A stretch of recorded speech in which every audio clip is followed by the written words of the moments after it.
My stepmother was wild. I guess most kids think that when their father remarries. But in this case, it was true.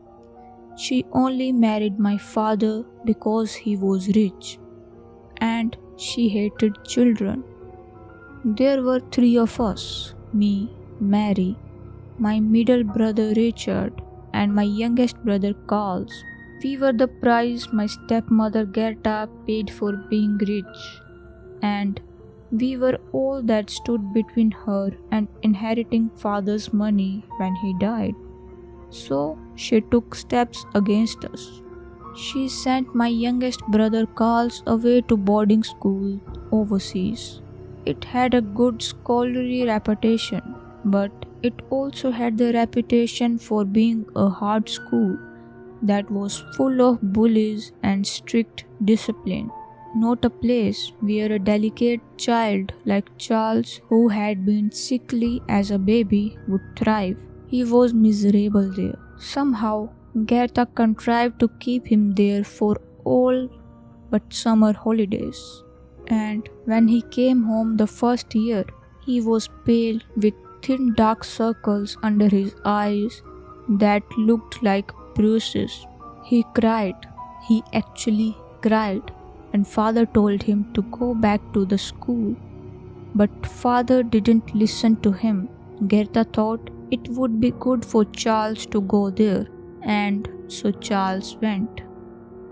I did everything I could, encouraging letters and daily phone calls until Gerda said it was too expensive and restricted calls to 5 minutes once a month. I even got father to book me a ticket to Europe so I could visit Charles. Gerda was enraged when she found out.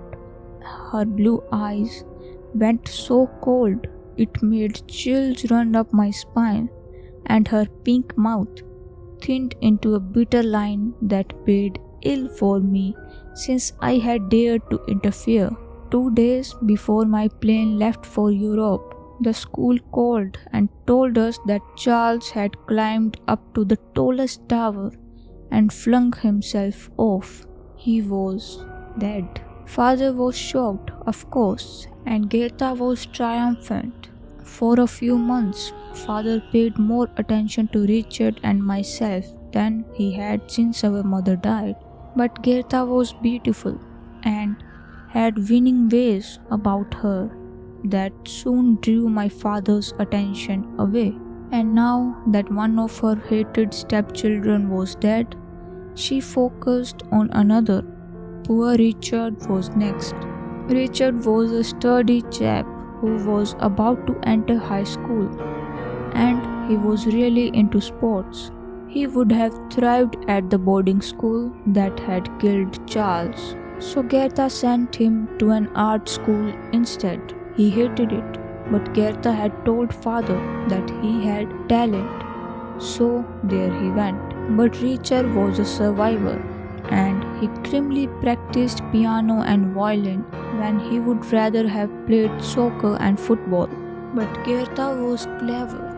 She introduced Richard to a couple of high school boys who were everything Richard craved to be: rich, popular, on the football team, and into drugs. Gerda made sure Richard had a very large allowance and kept increasing it as Richard was drawn deeper and deeper under the influence. Until one day, Richard overdosed and Gerda only had one stepchildren left: me. I was sure that Gerda knew Richard was doing drugs in his room that day. She knew he was ill and possibly dying in there. If she'd found him even 10 minutes sooner, his life would have been saved. So said the doctor, and I believed him. But father wouldn't believe me.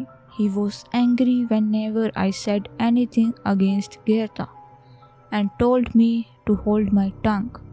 Still, I knew I was next, and I was sure that father would not live long after willing his fortune over to his wife. I decided if Gertha got too bad, I would run away and live secretly with my aunt in New Jersey until I turned 18. From the moment Richard's body was found in his room, I forced myself to be a model child.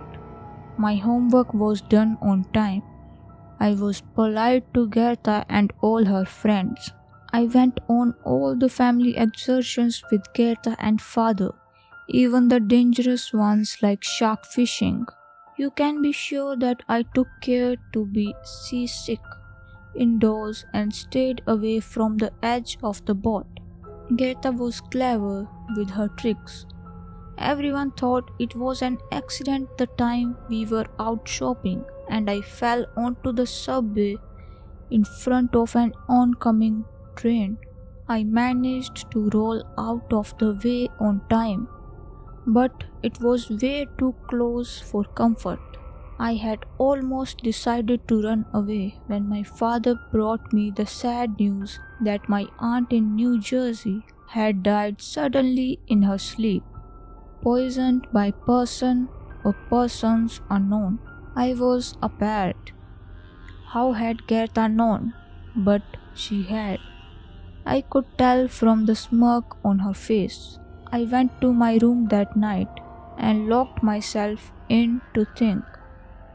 I could run away, but the money wouldn't last long, and I'd need to finish high school or my chances of getting a good job were nil. Besides, Gertha would still be out there somewhere. If she could hire someone to poison my only living relative, she could hire someone to kill me whether I was living at home or not. There was only one thing I could think of, and it was a terrible thing, a family secret passed down from my mother's side for many generations. It involved a witch named Bloody Mary, who had once tried to kill my many times great-grandmother and used the child's blood to make herself young and beautiful forever. The witch had been stopped by the child's father, my many times great-grandfather, in the nick of time, and the witch had cursed him as she burned at the stake, cursed his mirror and the mirrors of all the men who had condemned her to death at the stake, so that anyone saying her name in front of those mirrors would invoke her vengeful spirit. The story had gotten mixed up over the years, as it was passed down first in the village and then all over the country. These days, school kids everywhere scare themselves silly chanting Bloody Mary's name in front of darkened mirrors during sleepover parties, and nothing happened to them. So no one really believed in the curse. Of course, no one knew the real story of Bloody Mary. That was a deep secret handed down by the village of long ago. But I was a direct descendant, and I knew how to summon the witch. You had to use a mirror owned by someone in the direct bloodline of one of the original family that lived in Bloody Mary's village, and the witch names must be spoken by candlelight a certain number of times in their native language. It was an evil thing to do, I knew, but it was the only way to save my life. It was either Gertha or me. If I didn't fight back, I was dead. So I took my hard-earned money and went out to a specialty store to buy hand-dipped Wiesback's candle, black ones. I followed my mother's direction carefully, placing them at certain intervals around the living room so that they reflected in the huge mirror behind the couch. Then I lit each one, speaking the spell passed down in my mother's family, and I waited. Father was away on business trip, and Gertha was out at a party with her latest boyfriend. She came home late and scolded me for staying up to study. Her voice was playful and light. I hated that voice. It made her sound like she was nice. but there was also a note of suspicion underlying her words, and she stared hard at the flickering black candles. "Holding a chance, little Mary?" she asked, emphasizing the word little, knowing I hated when she called me that.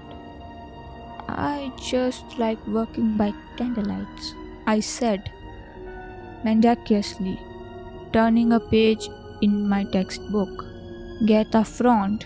"You know, little Mary, I think it's time we had a talk," she said, walking over to the mirror behind the couch and primping her hair. "Yes," I said softly, "we should. You killed my brothers and my aunt. But I won't let you kill me." Gerda laughed. "As if you stood a chance against me," she said, fluffing her long blonde hair up behind her shoulder. I spoke the name of Bloody Mary in the native tongue of my ancestors. Once, twice, 3 times. Inside the mirror, the image of Gerda burst into flames and another face looked out. It was the malevolent face of twisted old crone, ruined with age and altogether evil. I ducked behind the chair as Gerda gave a scream of sheer terror, her eyes fixed on the witch. As I watched from my hiding place, heat burst forth from the mirror, blistering her beautiful alabaster skin. I could hear the flames roaring as the witch laughed heavily and held out her arms towards my stepmother. "Gerda," groaned Bloody Mary. "Come to me, Gerda." And she took my stepmother into her arms. Gerda's terrified scream was suddenly cut off. The flames disappeared as suddenly as they had come. When I peeked out from behind the couch, Gerda and Bloody Mary were gone. I called father at his hotel the next morning to tell that Gerda hadn't slept at home. He wasn't pleased. He called a few of her friends from his hotel and quickly discovered she had been carrying on with another man, with several, if the truth be known. Father hated infidelity. He flew home at once to confront Gerda, but she was still missing, presumed run away with one of her flames. Somehow, father managed to divorce Gerda without ever trying to find her, and since she had no family in the area except us, everyone accepted the cover story, and no one ever tried to locate her. Gerda was gone for good, and father and I were safe at last.